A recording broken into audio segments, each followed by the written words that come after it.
एक समय की बात है, धौलपुर नाम का एक गांव था जिसमें फूलचंद नाम का एक आदमी और उसकी पत्नी रेखा के साथ रहता था। फूलचंद पर एक बेटा था जिसका नाम राहुल था। फूलचंद अपने परिवार का पालन पोषण गांव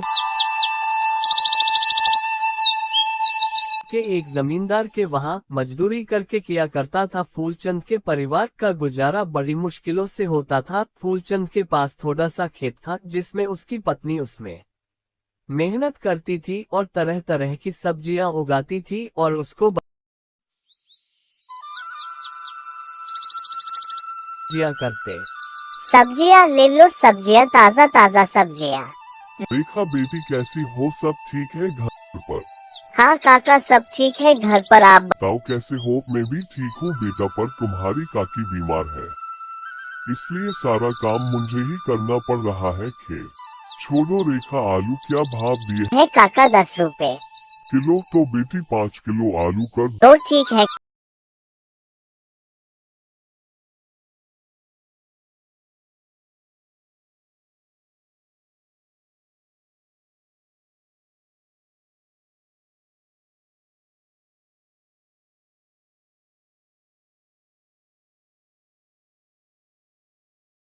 फिर से खेतों में काम कर, कोई साधन नहीं था। रेखा दूसरों के वहां से पानी ला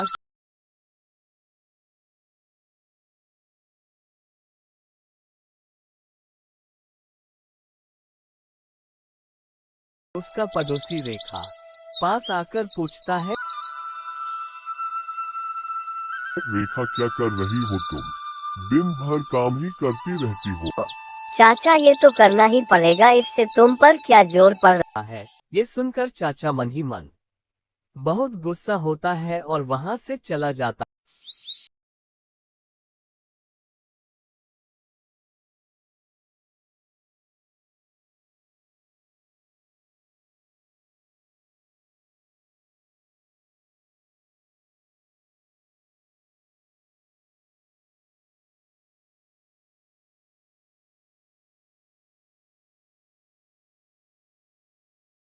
चाचा है कह रहे थे कि तुम दिन भर खेत में ही लगी ही रहती ओ अरे कहने दो रेखा, उनका तो काम ही है। चलो छोड़ो, कोई बात नहीं। फिर खाना खाकर वो सो जाते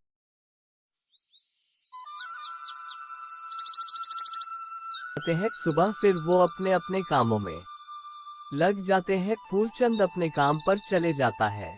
अब फूलचंद का मालिक भी उसे पैसे टाइम पर नहीं देता और वो बहुत परेशान हो गया और अपने घर अपनी पत्नी से बोला, रेखा मेरा मालिक अब पैसे देने से मना करता है। रेखा ये बता सुनकर कहने लगी, ऊपर वाला देख रहा है, सब देख लो। कर फिर से वो मालिक से पैसा मांगता है। बाबूजी मुझे पैसों की जरूरत है, मेरे बेटा की फीस भरनी है, कुछ दे दो। अरे मैंने बोला ना, अभी नहीं मिलेंगे, बाद में दूंगा। सुना नहीं? तूने ज्यादा करेगा तो काम से निकाल दूंगा। इतना सुनकर के वो अपने घर चले जाता है और रेखा पूछने लगी, अरे पैसे नहीं लाए? अरे नहीं दिए, कह रहा था ज्यादा करोगे तो काम से भी निकाल दूंगा। इतना सुनकर रेखा बहुत परेशान हो जाती है और सोचने लगती है कि अब राहुल की फीस कैसे भरेंगे। इतने में ही उन्हें एक बाहर से आवाज आती है और दोनों वहां जाकर देखते हैं तो एक बाबा भिक्षा मांग रहे थे। अरे मुझे कुछ दे दो बेटा, भगवान तुम्हारा भला करेगा। इसमें रेखा बोली, बाबा हम तो बहुत गरीब हैं, हम कुछ नहीं। इसमें बाबा बोला, कोई बात नहीं बेटी, किसी और के वहाँ से मांग कर खा लूंगा। इतना सुनकर रेखा बोली, बाबा मेरे हिस्सा के चावल हैं, उन्हें खा लेना, मैं भूखा रह लूंगी। इतना कहकर वो बाबा के लिए उस भोजन को लेकर आ जा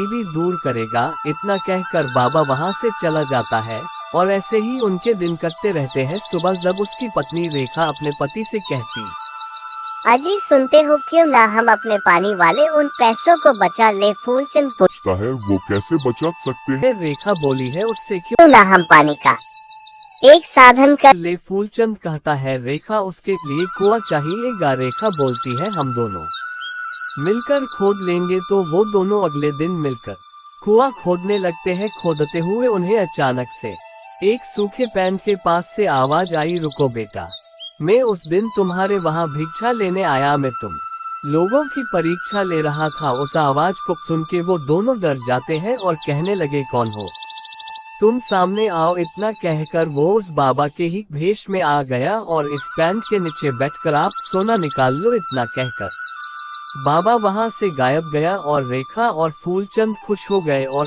वो अपने घर चले गए और खाना खाकर सो गए। सुबह होते ही फूलचंद अपनी पत्नी से कहता है, रेखा मैं देख कर आता हूँ क्या बाबा सच कह रहे थे। इतना कहकर फूलचंद वहां से चला जाता है और उस पैन के पास पहुंचकर नीचे बैठ गया। इतने में ही सोना निकलने लगा और फूलचंद खुश हो गए।